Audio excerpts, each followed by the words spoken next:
Okay, let's start with the title. Hope you're well, Lauren. I'm starting to record it now. And I'm going to go through the process rather like we've gone through with The Haunted Man and with Jekyll and Hyde. Start broad, then become more narrow and looking at specific things in the text.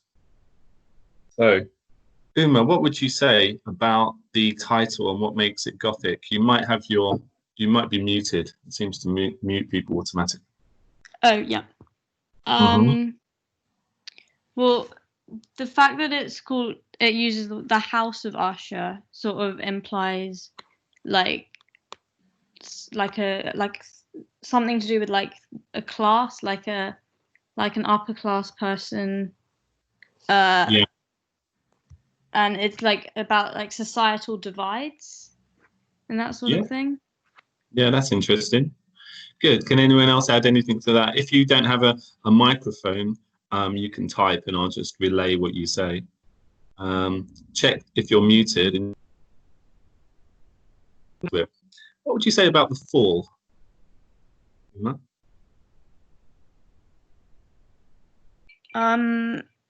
Well, that implies like a transgression. Correct. Or someone becoming corrupted, which is a Gothic archetype. Yeah. So some kind of sin, transgression has taken place. The fall also reminds us of the fall of Lucifer, who becomes Satan. So we're reminded of the biblical fall as well. And the House of Usher suggests some kind of aristocratic family. The House of Usher, the family are going to fall. And what about 1840? What could we say about this period? And what could we say about Poe? Emma, if you can add anything. Good morning, Caitlin. Lauren? What could we say about 1840? What kind of period is this?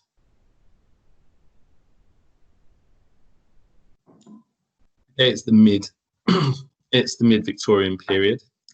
Edgar Allan Poe is interested in, Caitlin, what's he interested in?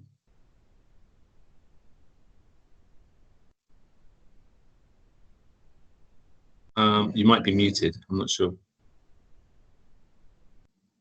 Psychological decay, thank you, Emma.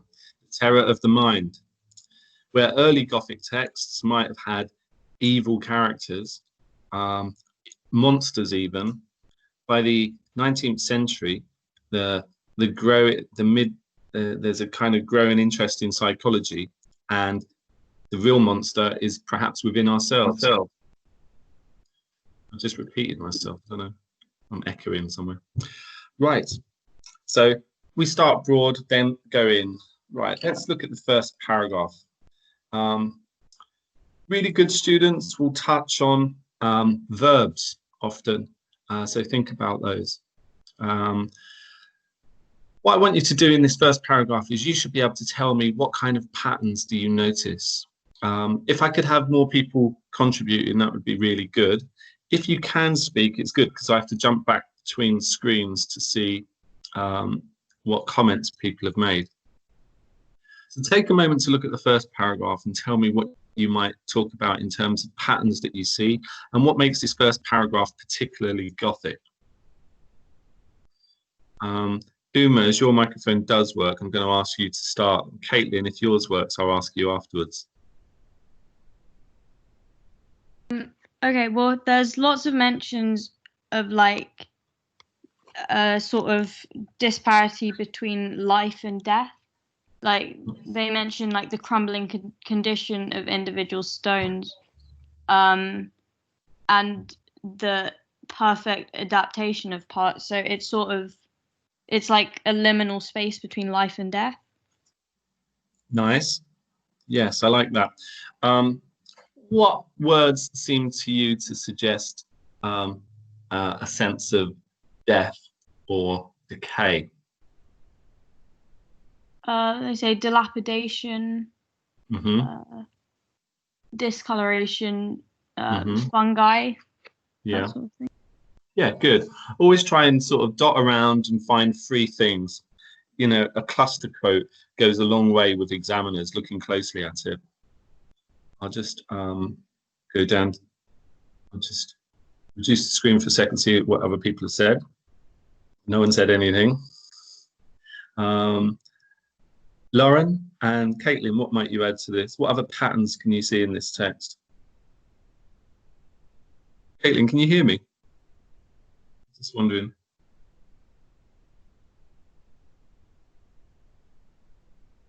How about you, Lauren? Can you hear?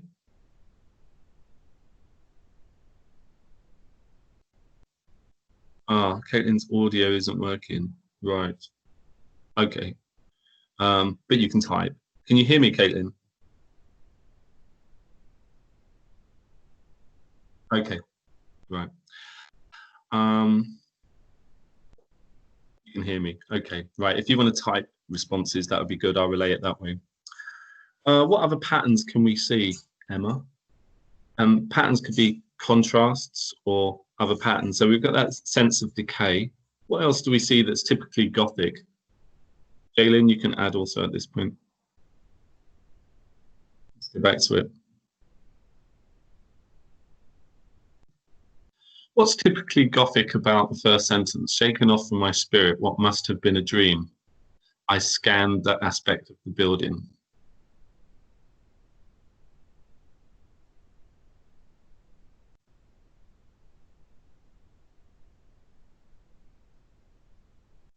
Right. I think I might have to, if I join, I probably need two screens on this so that I can see who's typing.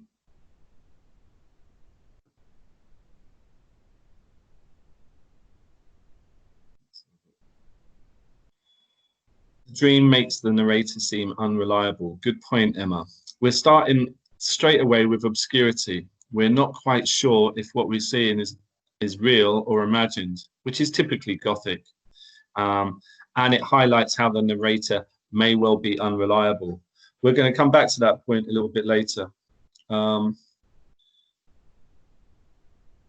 There's a hint that the building could also reflect the state of mind of the character. Yes, and so maybe of the inhabitant, which is a typically Gothic use of perhaps a form of prophetic fallacy, but certainly personification throughout. The house is a tangled web from the eaves, dilapidation, masonry falling down. Sometimes you might come across an unfamiliar word and you work out that word in its context of the sentence around it. Let's take this sentence here. Perhaps the eye of a scrutinizing observer might have discovered a barely perceptible fissure. What is a fissure? Uma? Like a break or a flaw in a building? Yeah, a break or a flaw in a building, a crack. And if we take Emma's point that the building symbolizes in some way the inhabitant, what inside it, what does this crack suggest? Uma? Maybe that his mind is like broken and has like faults within it. Yeah. Yeah, so we can start to make those links. So within the first paragraph, we've got a sense of decay, an air of death, and we would look at, those kind of words that highlight that. We've got a sense of ambiguity and obscurity, suggesting that there's a kind of perhaps an unreliable narrator, or things are not quite as they seem. We've got a building that symbolizes some kind of aspect of the person within it. Right. You can talk often about how long the sentences are as well, which is a very, Victorian sentence structure, very long sentences, slow down the pace. Long, complex sentences with lots of clauses is typical of this time period as well. let's look at the next paragraph. Noticing these things, I rode over a short causeway to the house.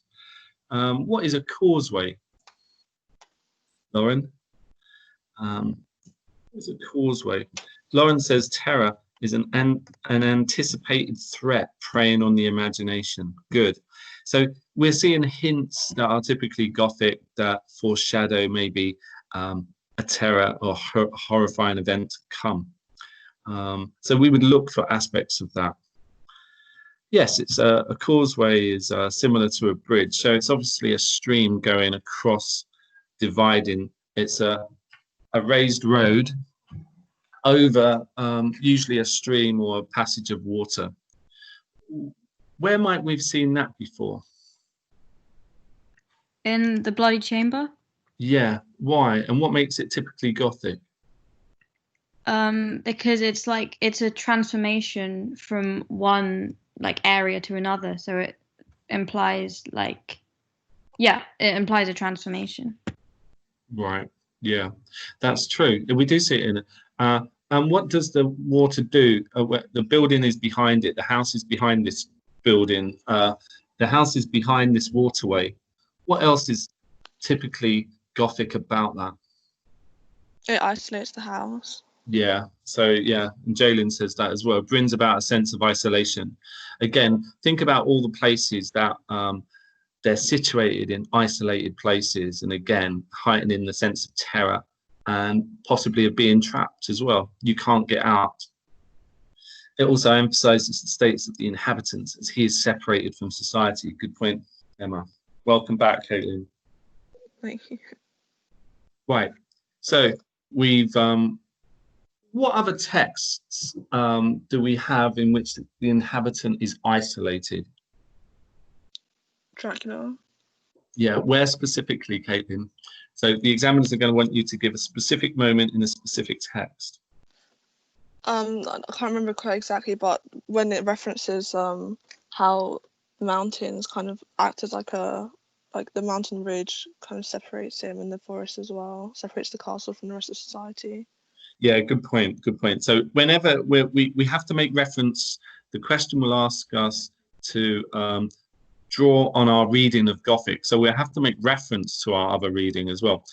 And we do that with a specific example. And I would agree with that. Like Jonathan is isolated by nature in Dracula. So in the way that this house is isolated by this stream, this causeway surrounding it, Jonathan is, quote, hemmed in by the trees. So there's that sense of nature trapping him, and the mountains. I can't remember. There's a kind of personification about them. So that would be one specific example. So noticing these things, I rode over a short causeway. I want you to tell me what you can say about adjectives and verbs in the next sentence. A servant in waiting took my horse, and I entered the Gothic archway of the house. A valet of stealthy step thence conducted me in silence through many dark and intricate passages in my progress to the studio of his master. It's a short paragraph, but perhaps there's a lot of Gothic in there. Caitlin, what would you say about these 3 lines? There's like an emphasis on silence, kind of reinforces the isolation that even the people around him, he can't like communicate with them, and it kind of reinforces that he's an unnamed narrator. He hasn't really got an identity. It's kind of people don't recognize his individuality. Yeah, so there's a general feeling of unease. Why is everyone silent? What else adds to this sense of unease? What other words could we pick on, Jalen?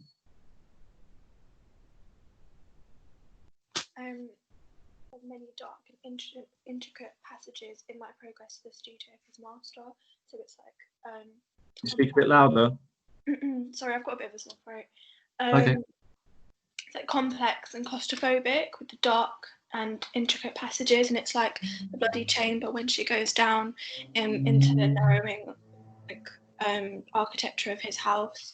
And it's like, I know Freud wasn't around just yet, but it's like you can say he goes down into his id. That's interesting. Yeah, so we've got that sense of labyrinths. What does David Punter say about labyrinths and their role in the Gothic? Anyone else? The physical obscurity is highlighted in the dark, intricate passages. Yes, so again, we've got that sense of the reader is placed, as well as the narrator, in a place in which they can't really see what's happening, adding to that sense of terror.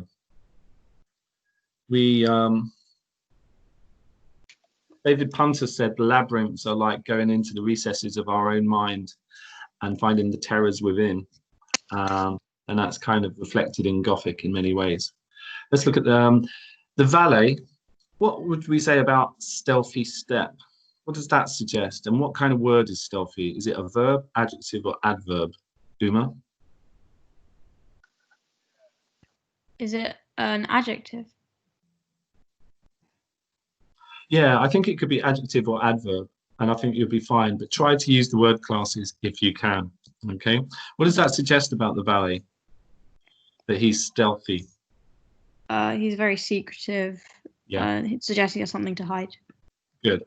So we've got isolation, obscurity, unease, and hinting at secrets or unusual behavior, all in as the narrator is passaged through the text into the house.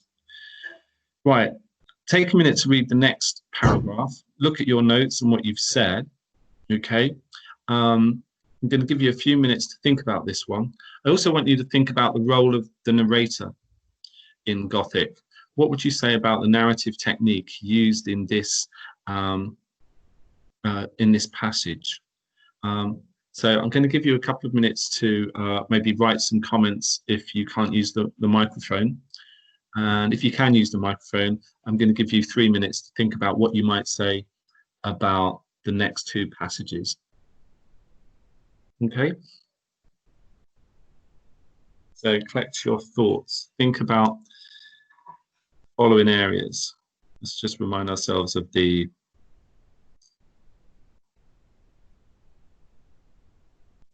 we talked about title and date. We talked about what makes it typically Gothic. We've talked about creation of setting and mood. We're going to be looking at the character. I'd like to focus, Lauren and Jaylin, on what do we learn about the character of the narrator and of Usher in that last paragraph. We've talked about parallels and opposites. Uma and Lauren, I'd like you to think about what language features specifically do you see in the next two paragraphs. Caitlin, I'd like you to think about specifically the use of narrative and the effect of that. And who have I got left?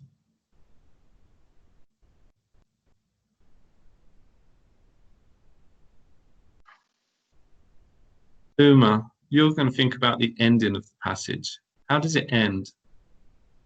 How does it shift? Where do you consider to be, say, a shift in the perspective, if you see one? Right then, let's have a look at this.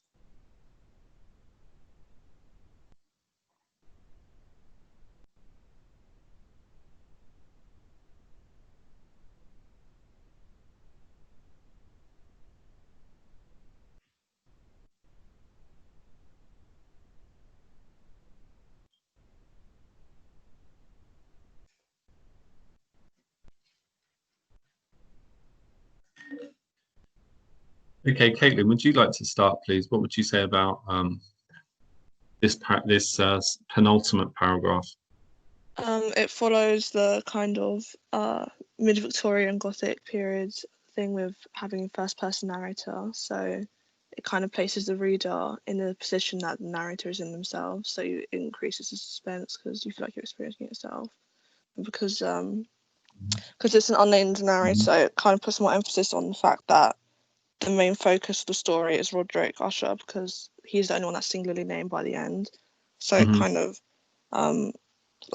it increases his importance or makes you more curious about him because he's the only one that's really seems important in it, because the valet isn't given a name, isn't interacting with anyone. Mm-hmm. Yeah, that's some interesting things that we could say here. So this first person narrative, it places the reader in a kind of intimate position with them. We experience vicariously what the narrator is experiencing. They're a substitute for us in many ways, aren't they? And so we have that immediate sense of experiencing what they experience. What else, Emma, could we say perhaps about this first person narrator? And what are the limitations of the first person narrative? Or anyone, actually. What are the limitations of the first person narrative? Because we're only seeing it from his perspective, we haven't got a full view of what's going on, because he comments on how, like, there's kind of dichotomy to Roderick Usher's person, but because we're not actually seeing from his perspective, we don't know for sure, like, if he's lifeless or not. Right. Good point. We have first person narrative is a limited perspective, isn't it? It's a restricted perspective just to what that person can see. Why does this fit into the genre of Gothic so well? Uma, why does it fit into the genre of Gothic so well, a first person narrative? Because one of the main aspects of the Gothic is like the unknown and like obscurity. So if you didn't see things from a limited perspective, then like the unnerving nature of the Gothic would be lost. Very good point. So it's worth copying down now some aspects that you can say about a first person narrative, okay, and how it fits into Gothic. So let's continue with that, right? And let's see, well, how is this limited perspective shown in this in this paragraph here? Anyone like to continue? How do we see that the perspective is restricted? What the narrator sees is limited. He says that he struggled in vain to see the remoter angles of the chamber. Yeah. And again, what does that suggest to the reader? What do we want to know? Well, we want to know like what's in the darkness. That's There's like true. a fear of the unknown. Absolutely, yeah. And so this is very much what Gothic writers are dealing with.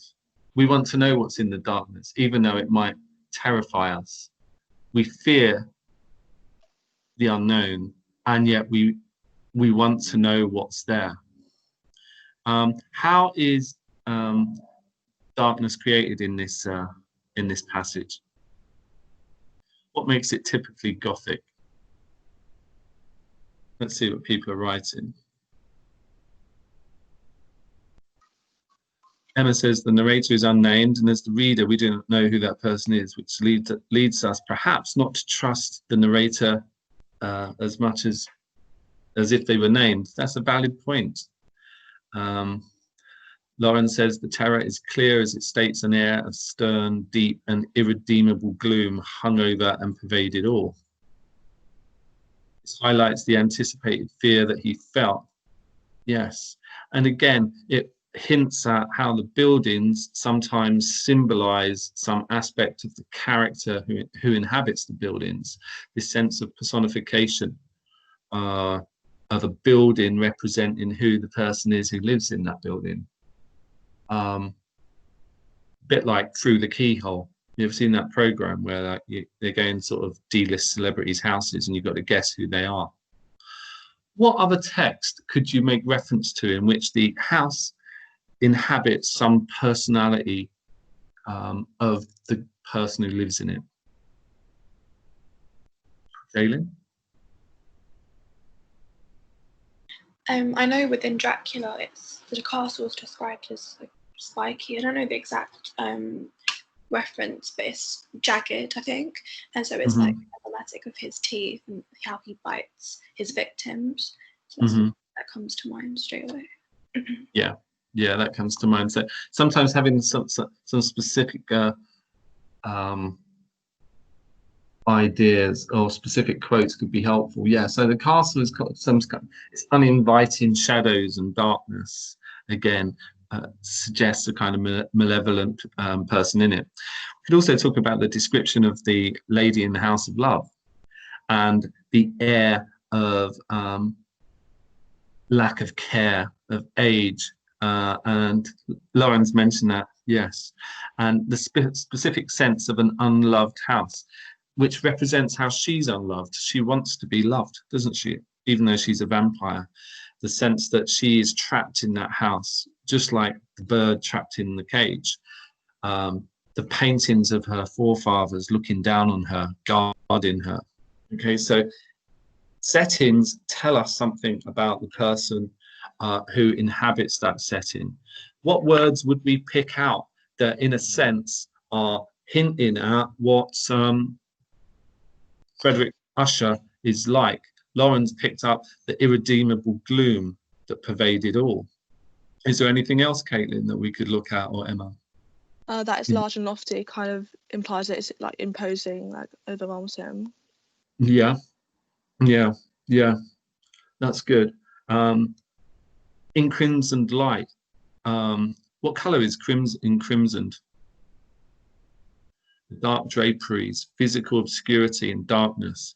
This is a house of darkness, isn't it? That hints at what? It's red, it's red, it's red, isn't it? Yeah, an atmosphere of sorrow.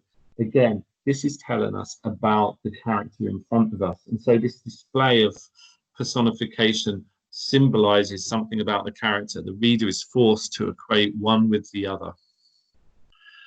And again, the furniture was profuse, comfortless, antique, old. Again, that sense of evil represented by something old in some ways, and tattered, it's worn out. What does the fact that there's books and musical instruments lying about? They fail to give any vitality to the scene. What does that suggest?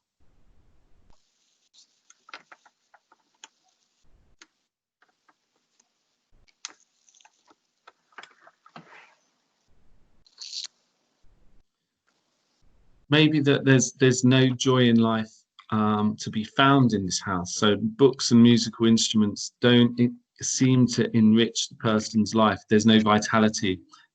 And gloom pervades all. Right. An atmosphere of sorrow. So again, look for patterns: gloom, sorrow, lack of vitality, feeble gleams of light. So there's darkness throughout. Okay, let's move on to the last paragraph.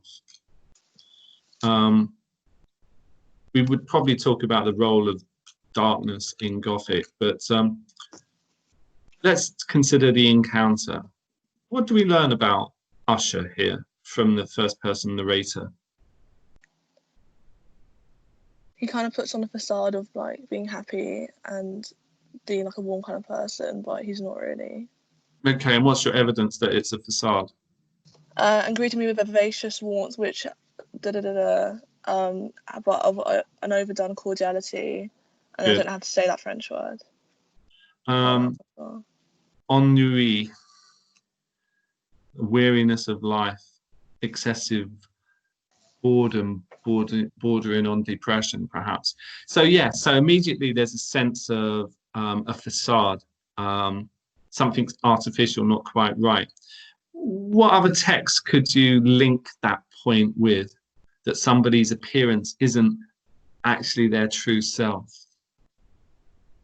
The picture of Dorian Gray. And where precisely? When, well, obviously his beauty equates to moral value, whereas his picture his painting is like very ugly, and that's his inner evil. And so every time he sins, like the picture becomes more distorted as he goes on, and then he ends up killing her.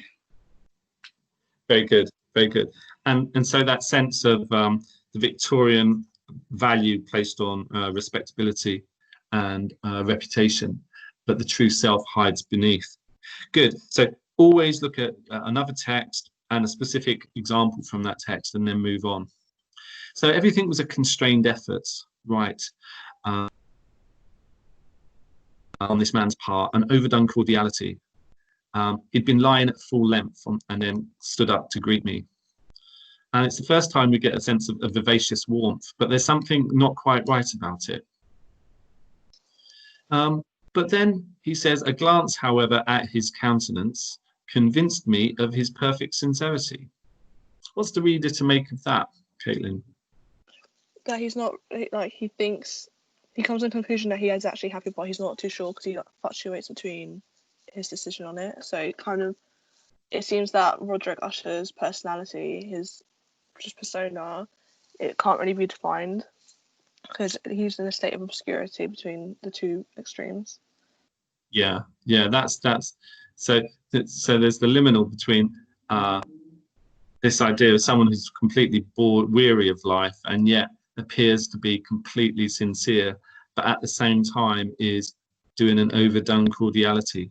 The reader is left perhaps not making the same conclusion. So we're back to Emma's original point that perhaps first-person narrators don't always see things the way the reader does. Perhaps us, the reader, are not convinced of this man's perfect sincerity, the way that the narrator is. And it's worth making a note of the kind of ironic gap that sometimes takes place in Gothic fiction, in which what the narrator says, the intended meaning for the reader is somewhat different. Can anyone in their reading of Gothic give me an example of where the reader takes from what the narrator says a different meaning to what the narrator intended? In Lady of the House of Love, where the cyclist seems to completely trust the countess, but we know that she has like intentions to murder him and to suck his blood. Yes, that's a good point. So there's this. So Gothic often deals with that sense of unease. It's a little bit like watching a horror film and then someone says, "Did you hear a noise?" and they go down to the cellar, and we don't think they should do it, but they think it's a good idea to do it, and we know they shouldn't. And so there's Gothic often deals with that. If any of you, and if you're aiming on an A star, you should be reading other Gothic texts this summer. If you read Frankenstein, it's kind of set. It's really two books. It's Frankenstein's journal and it's the Creature's journal. And when you start reading both journals, they affect how you read each of the individual journals. So the first half of the book, Frankenstein talks a lot about can anyone in the world imagine a more hurt man than me? Can anyone imagine a greater victim than I? And in the beginning, we kind of do feel that, yeah, he's a victim. But once we start reading the monster's account, every time that Frankenstein appeals to the reader about how unfair the world has been to him, we start to change our mind. And it's worth considering how narratives say something, but the reader is perhaps in a different place. Okay, and think about books in which that takes place. In the same way as like when we read Dracula, we're making assumptions and conclusions about Lucy from the way she writes to Mina. We're making judgments about her. We are making judgments about Mina. Okay. Let's take the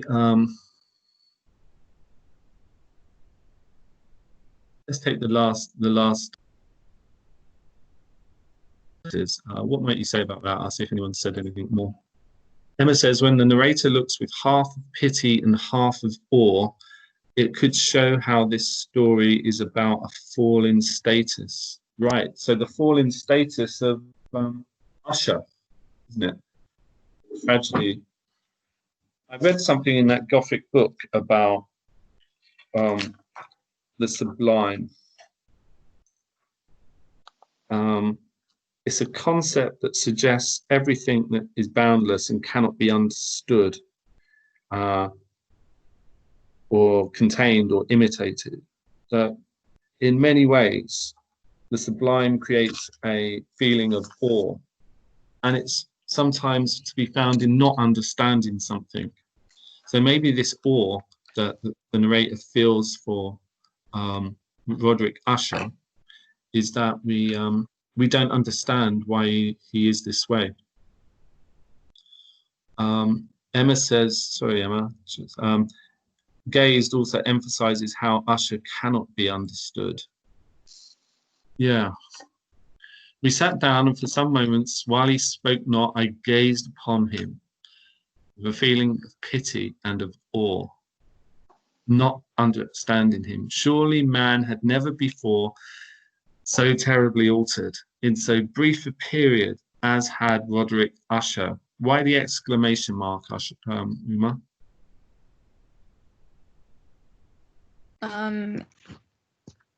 It's like excitement or like an extreme emotion.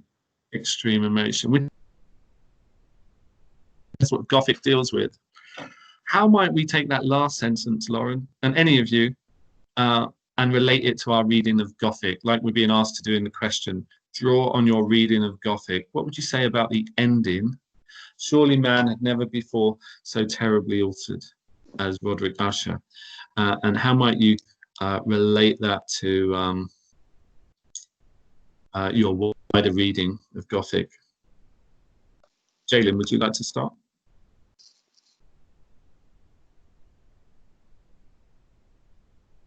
You might be muted.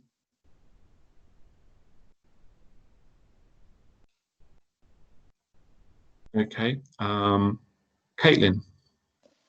It shows like his facade slipping and his personality changing frequently, so you can't be sure about who he is. It's like in Carmilla when you can see this like glimpses of her personality when she like breaks out against the innocent like happy persona she creates. So yeah, so this is maybe hinting at the true self being shown, is it? Yeah. Okay, that's a good point. And where in Camilla do we see this? Like in the dream she has, but like that she thinks is a dream when she was younger, and then like she interprets it as like fate and they're gonna meet together and be happy. But then in the dream Carmilla still injures her. But then it goes back to she's lying in the bed with her after and acting all sweet again. But for a period, she had like reverted back to her animal instincts. So reverted back is talking about some degree of change then.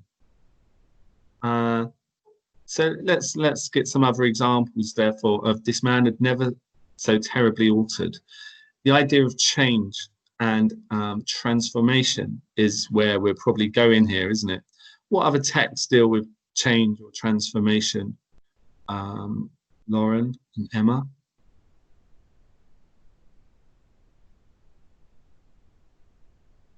Jaylene, I can't hear, so I'm going to join them. Okay, sorry, Jaylene.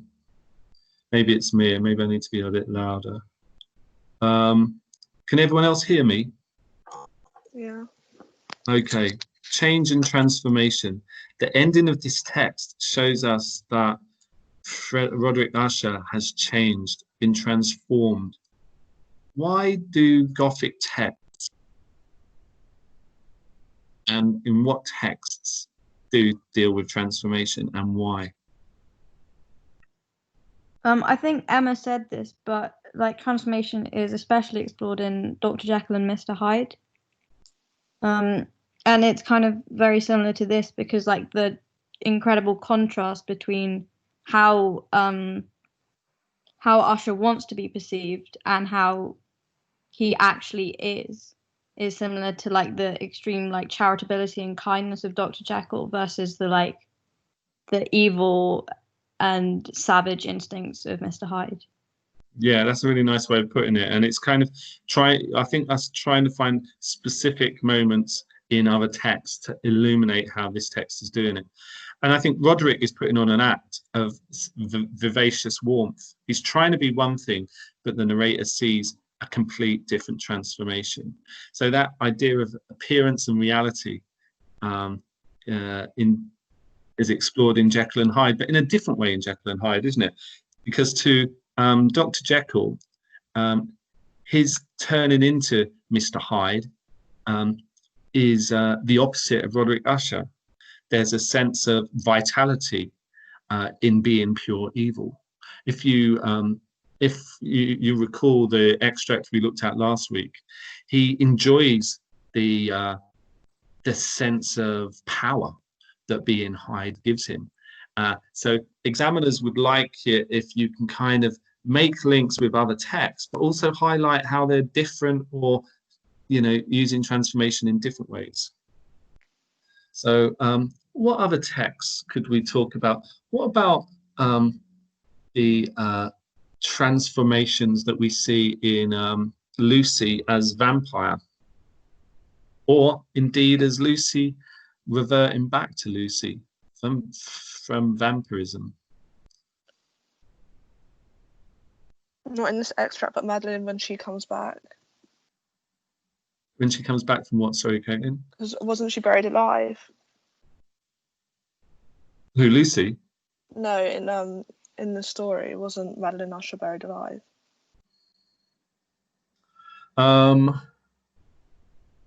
In the House of Usher, yes. Yeah. So kind of like the Revenant, like Lucy coming out of the grave, and so did Madeline, but it's not in the extract. Could you elaborate a bit more? You probably need to be a little bit more precise on either highlighting a similarity between this transformation or perhaps a difference. Because the House of Usher is kind of, there's like incestuous things implied about them, so they have a sense of moral decay about them that Lucy has as well when she resurrects from the grave and she becomes like a more heightened, animalistic version of herself. And when Madeline does, she tries to kill her brother, and which leads to the downfall of their house, both the physical house and the family house. Yeah. Well done for reading this text previously. You'll probably get an extract in which you won't have read the text, and so you wouldn't be expected to relate to other parts of the story. But well done for having read it. But yes, I suppose the transformation that we see in Lucy is animalistic. It's also sexual, isn't it? This kind of sexual voluptuousness, which again highlights her animalistic aspect to a Victorian readership. And here the transformation is one of outward transformation, but we're not sure in what way he's transformed. But we know things are not right. What other text could we apply this sense of a character being transformed? And what makes characters transform in Gothic text? The transformation of Usher is hinted at some kind of moral defect, isn't it, Caitlin? Would you say? Yeah, because I think because there's always one person left in the family to carry the line on. It's kind of like a punishment. Like they're only allowed to produce certain number of heirs each time because of the inbreeding, and he lives in this kind of sorry state of just sorrow his whole life. It's like a punishment. So life, in a sense, is a kind of a punishment, a living curse. And that reminds us perhaps again of the lady in the House of Love, in which her life is a punishment and her release from life is death. Would anyone else like to come in at this stage? What are we not told about Usher?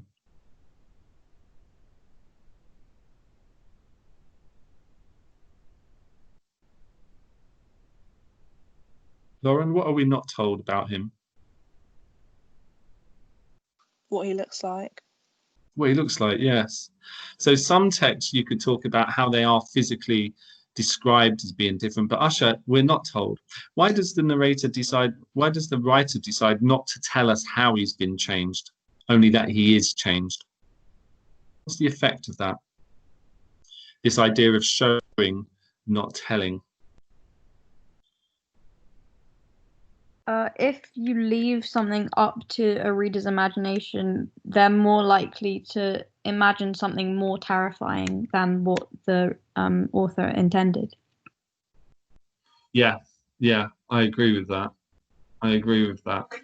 It's very interesting that if you read Dorian Gray from the 1890s, Oscar Wilde is very careful to not tell us what Dorian Gray's great depravities and sins are. We know he treats women badly because we see that in the text, but of his other sins, they're only implied, never really told. And again, reasons for that could be Victorian prurience and Oscar Wilde not wanting to offend the censor, or not wanting to reveal too much perhaps about his own sins, which would be seen at the time, like the idea of homosexuality would have been seen as a sin. But he's careful not to tell us what the sins are, because we can imagine more terrifying sins than he can describe, perhaps. And so Gothic often deal of not telling us everything, but showing us and hinting at. And that makes it much greater, I think you're right. Whereas in, I was reading about this, if you've got a moment, I'll just indulge you. I felt like being at university again, sort of taking notes on books. If you read the Gothic book on the Cornell Guide, this one that I highlighted here, it gives a more sort of detailed description of the rise of Gothic than I've perhaps given in class. So if we talk about the first wave of Gothic, the first Gothic writers were perhaps, and it's worth making a note of this, were perhaps men, such as William Beckford, and who wrote Vartet. And what we see from that, and this is around 1780s, is that men were quite inclined to show you what the sins were. They're quite inclined to show you the violence. They deal more with horror, if you like. So a character goes to hell and they describe all the sins in hell in great detail. But then we move on to Anne Radcliffe and, the idea of Castle of Otranto.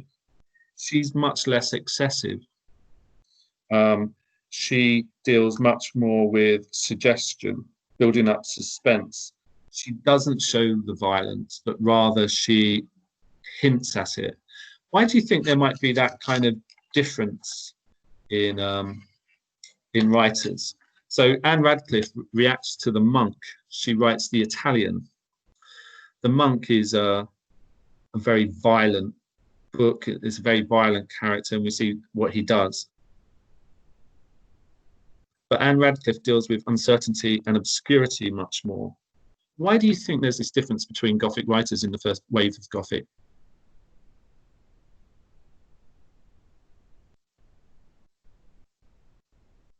Anyone?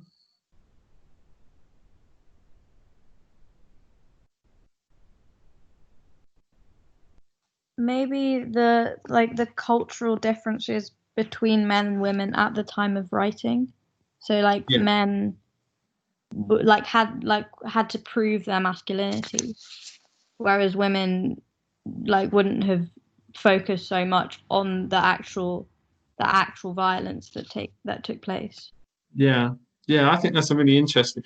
Maybe it wouldn't have been permitted to describe violent acts, as in maybe in some way they were unladylike, perhaps as well. So maybe they're following cultural norms.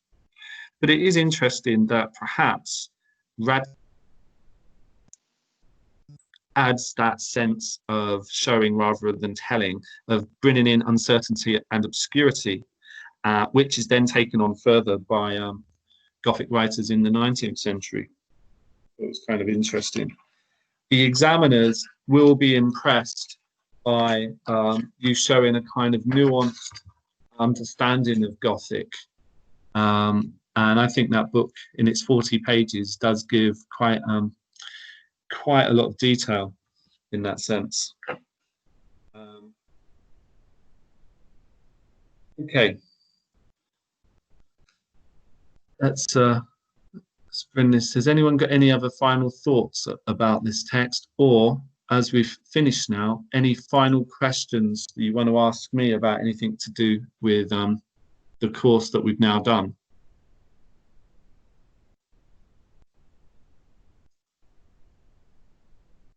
While you're thinking about, I've got to ask you a couple of favors to do. Could you complete my end of year survey for the department just on your experience doing English literature? Any of you plan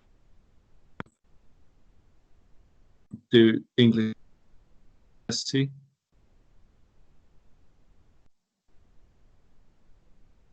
We've gone quiet. Okay.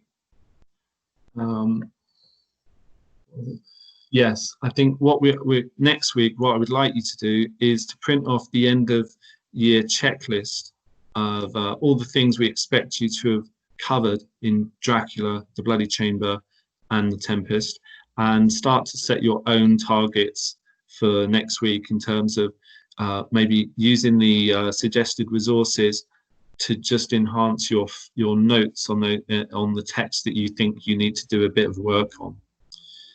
If have you looked at that yet, Uma, the checklist? I think I asked you yesterday, didn't I? Yeah, I've looked at the checklist. You started to. Mm-hmm. So if the rest of you start to think about what your targets might be now and work on that next week. OCR,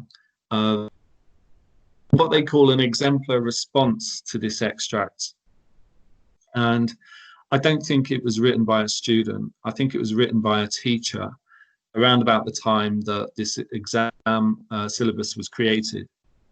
I think it shows a range of knowledge of other texts that perhaps is a bit excessive, but it gives you an idea of how to write an answer, a response to this. And so if you check your emails and read that in the light of our lesson that we've just had, it might make interesting reading, and maybe print off a copy of it to add to your files next to the extract. Okay, if there are no more questions, that's it. I think we can call it a day. Thank you for attending today. Thank you for your contributions. Hope you all have a lovely weekend. And I'll be in touch with, I'm not going to be doing a live lesson next week. So it's going to be you working on your targets, but I am going to be here if you want any questions asked, or I'll try and reply to you within the working day. So consider that as the way we can be supporting you.